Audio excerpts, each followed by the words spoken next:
नमस्कार, मैं हूं रत्ना और आप देख रहे हैं सी न्यूज भारत। आइए करते न्यूज बुलेटिन की और बात होगी कैमूर की, जहां बाइक सवार युवक को बदमाशों ने जमकर पीटा। साथ ही बात होगी लातेहार की, जहां 2 कुख्यात उग्रवादी गिरफ्तार किए गए हैं। ऐसी तमाम खबरों पर विस्तार से चर्चा करेंगे न्यूज बुलेटिन में। कैमूर जिले के करमचट थाना क्षेत्र अंतर्गत कुड़ारी गांव के मोड़ के पास मंगलवार की देर शाम रोहतास के तेलारी से बाजार कर लौट रहे बाइक सवार महेश पासवान पुत्र मुंशी पासवान के साथ बदमाशों ने विवाद के बाद लाठी डंडों से मारपीट की, जिसमें घायल महेश की बुधवार की सुबह छाती में दर्द के बाद इलाज के दौरान मौत हो गई। घटना के बाद परिजन करमचट थाना को सूचना देकर शव पोस्टमार्टम के लिए भभुआ सदर अस्पताल भेजा। मृतक के 2 बेटे और 2 बेटियां हैं। मैं बता दें कि इकलौता बेटा था अपने पिता का, जिससे परिजन गहरे शोक में हैं। पुलिस ने घटनास्थल का जायजा लिया और परिजनों से पूछताछ के बाद मामले की जांच शुरू कर दी है, जबकि मृतक के परिजन न्याय और दोषियों के खिलाफ कड़ी कार्रवाई की मांग कर रहे हैं। बताइए, कहाँ आए हुए हैं? आए हैं भभुआ। कौन जगह? सदर अस्पताल। क्या करना है? पोस्टमार्टम कराने हैं। किन का? अपने भाई का। कहाँ की घटना है, कैसे घटना हुई? कुड़ारी का है। मेरा भाई गया था तेलारी बाजार करने के लिए। उधर से आया तो कुछ लोगों ने उसको छींक कर मारने लगा। कहाँ पे मारने लगा? कुड़ारी से एक मोड़ है। हाँ। कुड़ारी गांव से आगे मोड़ के पास। मोड़ के पास। हाँ। और पता नहीं कैसे फेंक गया, सही डंडा लिया था, जा रहा था रिंग में बचा करके। हाँ। गिर गया था, उसको मारने लगा पूरा। 2 भाई था मेरा, एक चाचा का, माने दोनों चाचा का ही भाई है, लड़का है। एक का अलग धर लिया था, एक का अलग। हाँ। दोनों का साइड में करके मरने लगा। हाँ। इसको ज्यादा मार दिया था। हाँ। तो घर आया। किसको ज्यादा मार दिया था? मेरे चाचा को, बड़े भाई का, मुंशी पासवान। मुंशी पासवान को ज्यादा मार दिया था। हाँ। एक लोग को कम चोट आई थी। हाँ। अच्छा। और मेरे जो चाचा का लड़का था, बड़े भाई, उसका छाती में चोट लग गया, ज्यादा चोट लगने से मृत्यु हो गया। तो ये उसके बाद कैसे जानकारी हुई आप लोगों को? जानकारी हुई, कोई मेरे गांव का आदमी था। हाँ। सुना, हाला किया मेरा भाई छोटा। हाँ। तो हाला किया तो आदमी पहुंचा वहां पे। क्या मामला है सर? ये ऐसे जो करमचट को सुबह जानकारी मिली कि रात में कुड़ारी गांव है, वहाँ के कुछ लोग वहाँ सड़क के बगल में खेती उती करते हैं। और भलुआ गांव से 2 आदमी कल शाम में बाइक पर आ रहे थे घर अपना काम करके, मुंशी पासवान और अनामस पासवान। तो जो खेत से काम करके आ रहा था कुछ लोग, शायद उसमें गाड़ी से टक्कर हो गई, तो थोड़ा जख्म पहुँचा होगा। उसके बाद उसमें जो आदमी जिनको चोट लगी थी गाड़ी से, उसका नाम था राजेश। उन्होंने क्या किया कि कॉल करके अपने गाँव के कुछ लोगों को बुला लिया और उनके साथ जो बाइक वाले थे उनके साथ उन लोगों ने मारपीट किया। तो मारपीट के क्रम में जो पीछे वाला व्यक्ति था उनको चोट लगी यहाँ पर, और वो लोग घर चले गए। लेकिन उन लोगों ने क्या किया, किसी भी पक्ष ने थाना को सूचना नहीं दिया। और राजेश जो बाइक के पीछे बैठा हुआ था, देर रात इनका निधन हो गया। निधन होने के बाद इन लोगों ने जानकारी दी है थाना को। तो हम लोग स्वयं घटनास्थल पर गए थे, पीओ पर गए थे। तो जो हम लोग को जानकारी मिली है, अब तक वही लग रहा है कि ये जो मुंशी है और अमावस पासवान है, ये दोनों आदमी बाइक से आ रहे थे। और उस क्रम में जो वहाँ लोकल लोग खेती उती कर रहे, खलिहान हो रहा था, उनसे आने जाने के क्रम में मोटरसाइकिल से टक्कर हुई। उसके बाद उन लोगों ने प्रतिक्रिया में मारपीट किया उसे। कैमूर से सी न्यूज संवाददाता राम प्रवेश तिवारी की रिपोर्ट। लातेहार पुलिस अधीक्षक कुमार गौरव को मिली गुप्त सूचना के आधार पर 3 दिसंबर को चलाए गए विशेष छापेमारी अभियान में पुलिस ने प्रतिबंधित उग्रवादी संगठन जेजेएमपी के 2 कुख्यात एरिया कमांडर्स सुनील उरांव उर्फ मंटू और मुकेश लोहरा को गिरफ्तार कर बड़ी सफलता हासिल की। एसपी कुमार गौरव ने बताया कि दोनों लंबे समय से लातेहार जिले के कई थाना क्षेत्रों में सक्रिय रहकर हत्या, लूट, रंगदारी और आगजनी समेत कई संगीन घटनाओं में शामिल थे और कई थानों में वांछित थे। सुनील उरांव पर 2 लाख का इनाम घोषित था। लातेहार और मनिका थाना पुलिस की संयुक्त कार्रवाई में दबोचे गए दोनों उग्रवादी जेजेएमपी संगठन के सक्रिय सदस्य रहे हैं और पुलिस के साथ पूर्व मुठभेड़ों में भी संलिप्त पाए गए हैं। गिरफ्तारियों को उग्रवाद विरोधी कार्रवाई में बड़ी सफलता माना जा रहा है और आगे की पूछताछ में और अहम खुलासों की संभावना जताई जा रही है। लोगों को ये सूचना मिली कि जेजेएमपी संगठन के 2 उग्रवादी, जो कि जेजेएमपी के साथ जो मुठभेड़ हुआ था उसके बाद से ये टीम छोड़ करके भागे हुए थे, परंतु इनके विरुद्ध कई सारे कांड दर्ज हैं और ये पुलिस की गिरफ्तारी से भाग रहे हैं। तो इनके क्षेत्र में होने की सूचना हम लोगों को प्राप्त हुई और टीम को उसमें गठित किया गया। एसडीपीओ लातेहार, डीएसपी सीसीआर और मनिका थाना और लातेहार थाना के पदाधिकारी के संयुक्त प्रयास से 2 जेजेएमपी के उग्रवादी की गिरफ्तारी हुई है। पहला सुनील ओरांव, जिसके विरुद्ध 7 कांड दर्ज हैं। यह एरिया कमांडर के रैंक पर कार्यरत था और सरकार के द्वारा इसके विरुद्ध 2 लाख रुपए का इनाम भी घोषित है। और दूसरा मुकेश लोहरा, जो मनिका का रहने वाला है, जो यह भी एरिया कमांडर के रैंक पर कार्यरत था। इन दोनों लोगों की गिरफ्तारी की गई है। हथियार के साथ कुछ बरामद हुई? नहीं, इसमें कोई बरामदगी नहीं है। ये गिरफ्तारी के डर से भागे हुए थे, परंतु पिछले कुछ दिनों से ये क्षेत्र में इनके रहने की सूचना हम लोगों को प्राप्त हुई, जिसके पश्चात हम लोगों ने गिरफ्तारी की। सर अभी भी कुछ बचा हुआ सर क्या जेजेएमपी का नक्सली? 4-5 की संख्या में है, जो कि टीम के रूप में तो नहीं है, परंतु पुलिस के डर से भागे हुए हैं, जिनके गिरफ्तारी के लिए भी हम लोग प्रयासरत हैं। लातेहार से सी न्यूज संवाददाता बबलू खान की रिपोर्ट।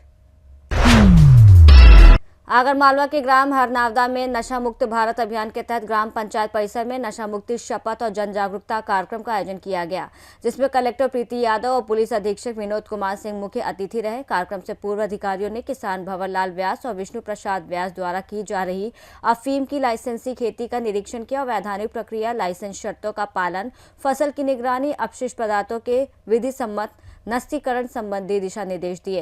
पुलिस अधीक्षक ने नारकोटिक्स कानून के प्रावधानों और अवैध उपयोग भंडारण पर कठोर कार्रवाई के बारे में जानकारी दी। मुख्य कार्यक्रम में 300 से अधिक ग्रामीण, बच्चों, महिलाओं, बुजुर्गों ने भाग लिया और समापन पर सभी ने नशा मुक्ति अभियान में सहयोग देने, गांव को नशा मुक्त बनाने का संकल्प लिया। श्रेष्ठ है कि हम दिमाग है हमारे पास, हम सोच सकते हैं, अपने विचारों को व्यक्त कर सकते हैं सही तरीके से।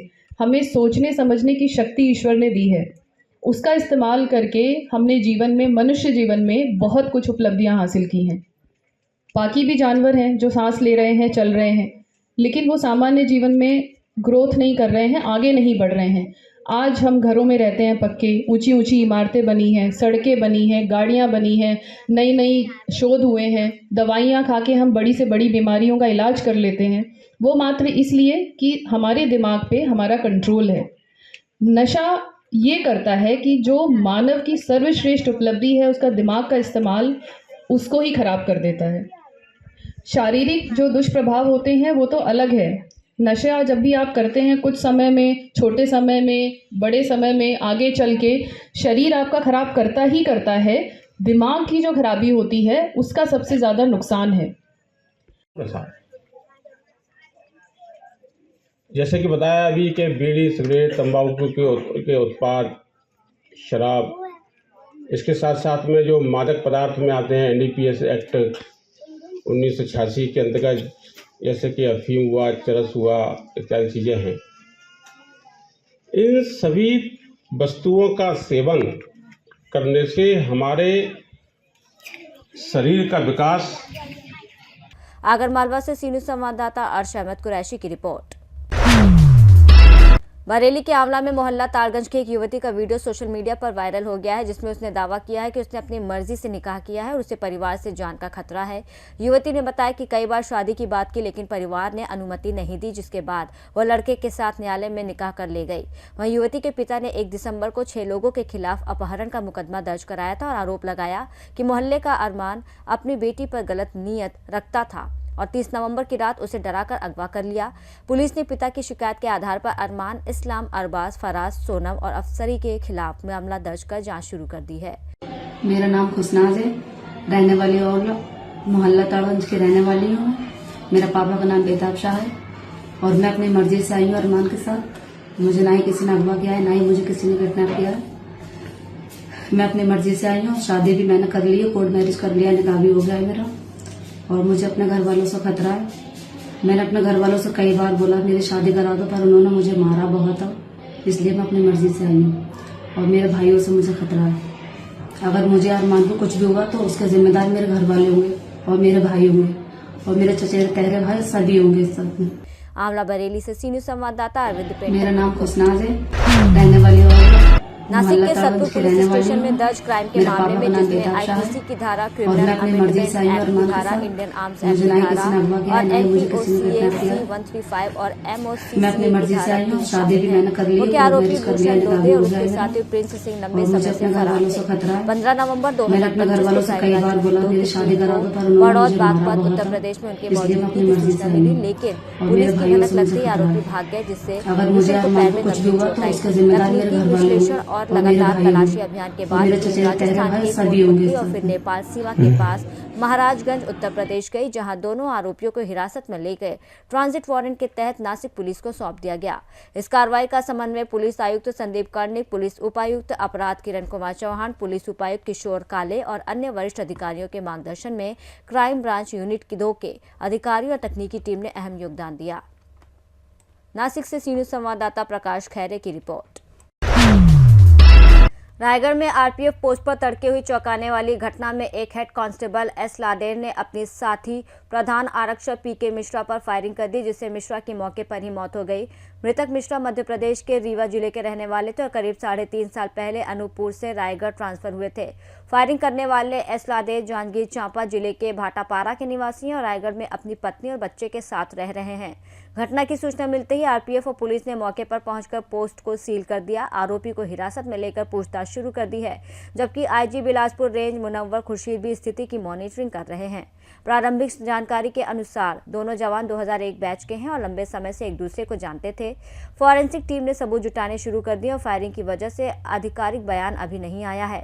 असली कारण पूछताछ और रिपोर्ट के बाद सामने आएगा। घटना है ये 4:15 बजे। 4:15 क्या हुआ क्या था? ये हम लोग प्लेटफार्म पर आए, इधर ड्यूटी कर रहे थे। ड्यूटी करके ये लोग इधर, 2 स्टाफ इनका आरपीएफ इधर आया, मैं जीआरपी में गया। एक बैग आवाज हुआ तो बोले फटाका फूट रहा होगा। 10-15 मिनट के बाद में आरपीएफ के जवान खलको मेरे पास पहुंचे। भैया चलिए चलिए, तो देखिए मिश्रा जी को गोली मार दी। आके मैं देखा तो खून से लथपथ पूरे स्टाफ इकट्ठा हो गया। हम भी अपने पूरे स्टाफ को इकट्ठा किए। हमको 2:45 में हमको भी बुला के बैठाए थे वो लदेर जी। लतेर कौन है? ये आरपीएफ का हवलदार है, ये ड्यूटी में थे। मैं हमसे उनसे पूछा कि आपका स्टाफ कौन ड्यूटी है, तो बोले खलको है। तो मैं बोले ले जा रहा हूँ खलको की ड्यूटी के लिए। मैं अकेला था, दोनों ड्यूटी किए। उनका यादव मेन गेट पर ड्यूटी था, तीनों आदमी ड्यूटी किए। कुछ बात नहीं, दोनों दोस्त हैं, एक साथ दोनों चाय पीते थे, एक साथ भर्ती हुए, एक साथ सेंट्रल रेलवे में थे। सेंट्रल रेलवे से फिर यहाँ आए, यहाँ भी अच्छा मित्र कह के रहते थे। क्या हुआ ये ईश्वर अब बताएगा। ईश्वर गोली चला? 4 गोली। गोली का आवाज आया था? 4 गोली, हाँ आवाज आया। कौन सा बंदूक से मारा? कौन सा बंदूक से मारे? रिवॉल्वर से। रिवॉल्वर पिस्टल है या रिवॉल्वर? सर्विस वाला। कारण आज तक अभी नहीं पता चला। अपने एक तो निकल गया है आँख से ऊपर से, दूसरा एक कनपट्टी यहीं पर ही लगा हुआ, खून गिरा हुआ। 4 गोली चला है, 4 में 3 लगा है, 1 नहीं लगा।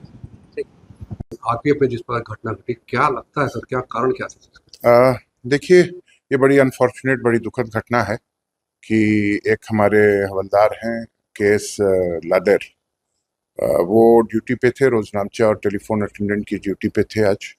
और तकरीबन 4 और 4:30 बजे के बीच में उन्होंने, एक दूसरा स्टाफ था पीके मिश्रा, वो ड्यूटी करके वापस पोस्ट पे लौटा था, आरपीएफ पोस्ट रायगढ़ स्टेशन पे। वहाँ उसको उसने गोली मार दी है। जो रिवॉल्वर है, सर्विस रिवॉल्वर है, उससे गोलियां चली हैं और उसकी डेथ हो गई है। बाकी चीज़ें अभी इससे पूछताछ की जा रही है, पुलिस को इत्तला कर दी गई है। क्षेत्राधिकार के अनुसार ये जीआरपी थाना का केस पड़ता है। उनके उच्च अधिकारी भी आने वाले हैं अभी और उनसे पूछताछ स्थानीय पुलिस ने भी किया है। जिला एसपी भी आए थे इस स्थान पे और उनके एडिशनल एसपी और सीएसपी, बाकी सभी लोग मौजूद थे। हम लोग भी यहाँ पे पहुँचे हैं।